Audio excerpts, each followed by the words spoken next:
Hi, so I wrote my paper on the negative effects of caffeine. So here goes.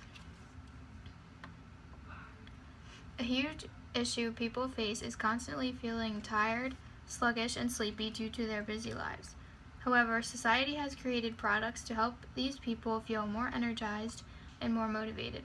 The main ingredient that provides this energy boost is commonly known as caffeine.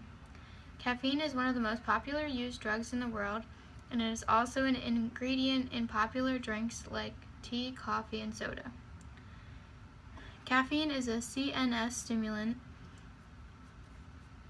I should probably write what that stands for. I think it's Central Nervous System. So caffeine is a CNS stimulant, which means that it increases mental alertness and attention span. Most people include caffeine into their diet because it tastes good and they receive an extra energy boost to get them going in the morning. But what caffeine actually is doing to give these effects is it replaces the molecule adenosine. Adenosine is a natural molecule inside the brain that decreases arousal and promotes sleep. But in order for these molecules to go into action, they have to bind to their receptors. However, caffeine can fit inside these receptors too because they are the exact same shape. So when there is caffeine in the receptors, the body does give an energy boost, while the adenosine molecules hang around to be used. Eventually, within about 4 to 6 hours, the caffeine will wear off and the adenosine molecules are right nearby waiting to rush in the receptors. This causes what most people refer to as the crash, because now all the adenosines can do their job, which results in lethargic behavior. Overall, most Americans today rely on caffeine too much to keep them productive throughout each and every day. People who consume caffeine on a daily basis should reduce their intake because of the negative effects it produces and the addictive behavior it causes. So that was just a little bit of background on caffeine. And it kind of serves as my introduction paragraph too. Initially, one of the reasons why caffeine is not good for consumption on a day-to-day basis is because it is a drug and all drugs have side effects. Most people just consume caffeine for the positive effects it gives off. However, people do not realize that caffeine also produces negative effects that can potentially harm the body. Since caffeine boosts energy, sometimes it keeps people energized for too long. And then this is a quote. It increases anxiety and disrupts sleep patterns, leading to a vicious cycle of restless sleep, relying on caffeine to help with daytime fatigue, followed by more insomnia. The body can have a hard time knowing when to settle down and sleep because caffeine tells it to keep going, stay motivated, and stay alert. Caffeine will definitely impact one's sleeping schedule if it is still in the body when trying to fall asleep.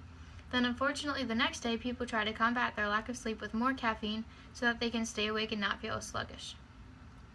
This is a terrible lifestyle to live because it forces the body to rely on an additional drug that is not needed if a regular energy level was maintained during the day and a constant pattern of sleep was regulated at night. Additionally, caffeine can produce many more symptoms like jitteriness, upset stomach, and tense mood, especially at higher acute doses.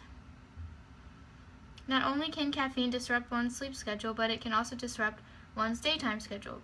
Being jittery and anxious would not look professional if these symptoms occurred at work. Also, having an upset stomach can cause any plans during the day to be ruined because no one wants to be out and about when their stomach does not feel right. All of these side effects are certainly possible when consuming caffeine on a daily basis. People should limit their intake of caffeine so that these effects do not ever occur to them.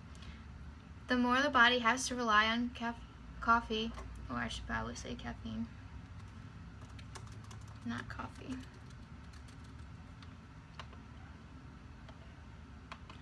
The more the body has to rely on caffeine to function, the more caffeine, not coffee.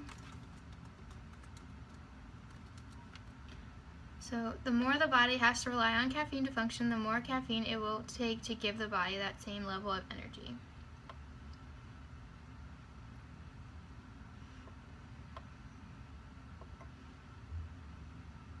So then this will be my next paragraph. As mentioned before, caffeine has all of these side effects and it produces these side effects because it is a drug. Most people are well aware of the fact that drugs are addictive and can make people crave them constantly.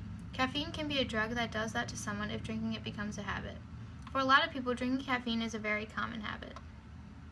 Estimated 80% of the adults in the United States and 90% of people worldwide consume caffeine-containing plants or products daily. And that was a quote. That means that almost every person has some sort of caffeine intake every day. People are spending unnecessary money on something just to give their bodies an extra boost, especially people who have been drinking caffeine over a long period of time. People start to build up a tolerance to caffeine after drinking it for a while, and then need more caffeine to get the same boost of energy. This causes people to spend more and more money on caffeine as time goes on because they are not getting the same effect from just that one cup of coffee they started out with. Caffeine drinkers need to realize that their bodies can function just fine without it. It is possible to have positive energy and be alert without adding external substances to the body. If people would dig deeper for some intrinsic motivation to keep their bodies active, instead of buying an extraneous drug, maybe they would have more money to put towards actual necessities. And then this will be my rebuttal paragraph. So on the contrary, the positive effects of caffeine do increase mental alertness and help people get out of bed in the morning. Within minutes of consumption, a caffeinated beverage will cause the drinker to feel more alert. Simple intellectual tasks are performed more readily, as are physical jobs that require endurance. Almost the entire population drinks caffeine, and they obviously drink it because it gives them satisfying effects. It does keep people more alert and stimulates their minds. It makes people feel better, especially in the morning when it's hard to wake up and get the day started. Regardless of all these positive effects, caffeine should still be reduced from people's lives. The effects only last for a few hours, and after they wear off, they make people feel sleepy and exhausted. Plus, all of the additional negative effects could potentially occur to any caffeine drinker. People should not depend on caffeine as much as they do. It is unnatural and not a substance the body needs to live off of. The way the human body functions is amazing, and it does not require external energy boosts to keep it going. And then this is my conclusion. The population of people who drink caffeine on a daily basis is way too large. People all around feel the need to consume this drug, when in reality they would be able to function just fine without it. The effects it causes are commonly positive and do provide an additional energy boost for a few hours. Regardless, the negative effects have the potential to be quite harmful. Caffeine may disrupt one's sleep schedule by keeping them awake at night. It can interfere with mood and cause stomach disturbances. And it is a waste of money because people become addicted to having a caffeinated drink every single day. People should only use caffeine sparingly. People should limit their intake and decrease the excessive caffeine drinking because it is not essential to the human lifestyle. So for my revisions, I think the majority of my essay is pretty much finished. I should tweak some vocab and mix around some words. I know I kept writing people, I referred to people all the time, and maybe I could mix that up a lot. And also I say caffeine a lot, so maybe I could think of some other words instead of saying those two same words all the time. So if you have any suggestions, help me out. Alright, thanks.